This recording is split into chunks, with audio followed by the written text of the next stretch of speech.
ఔజు బిల్లాహి మినష్ షైత్వానిర్ రజీమ్. బిస్మిల్లాహిర్ రహ్మానిర్ రహీం. అనంత కరుణామయుడు, అపార కృపాశీలుడు అయిన అల్లాహ్ పేరుతో ప్రారంభిస్తున్నాను.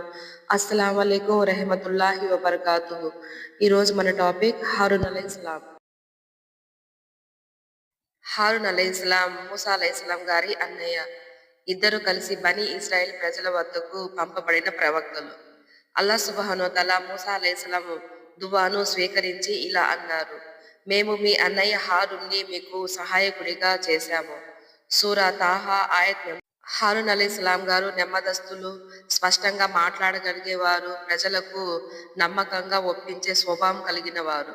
మూసా అలైహిస్సలాం లేనప్పుడు నాయకత్వం బాధ్యతలు నిర్వహించినవారు. మూసా అలైహిస్సలాం గారు తౌరాత్ గ్రంథానికి సంబంధించి తూర్ పర్వతానికి వెళ్తారు నెల రోజుల పాటు.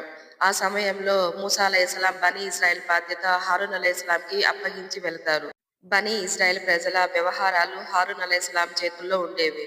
ప్రజల సంపదను దుర్వినియోగం కాకుండా కాపాడేవారు హారూన్ అలైహిస్సలాం గారు.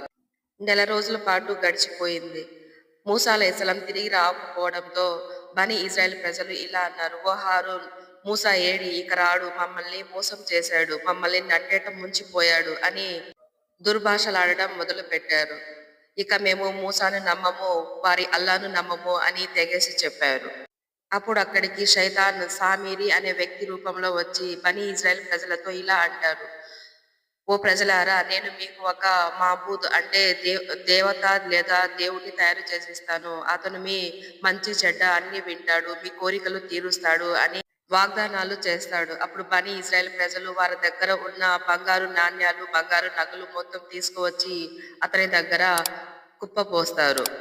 అప్పుడు సామీరి అనే వ్యక్తి బంగారు దూడను తయారు చేస్తారు తన చాకచక్యంతో. బనీ ఇజ్రాయెల్ ప్రజలు ఆ దూడను పూజించడం ప్రారంభిస్తారు. హారూన్ అలైహిస్సలాం వారికి తీవ్రంగా వ్యతిరేకిస్తారు. ఇది షిర్క్, అల్లాను మాత్రమే ఆరాధించండి అని హెచ్చరిస్తారు. కానీ ప్రజలు వినలేదు. ఇంకా ఈ ఆవు దూడ వివరాలు రెండవ పార్ట్ చూద్దాము ఇన్షా అల్లా.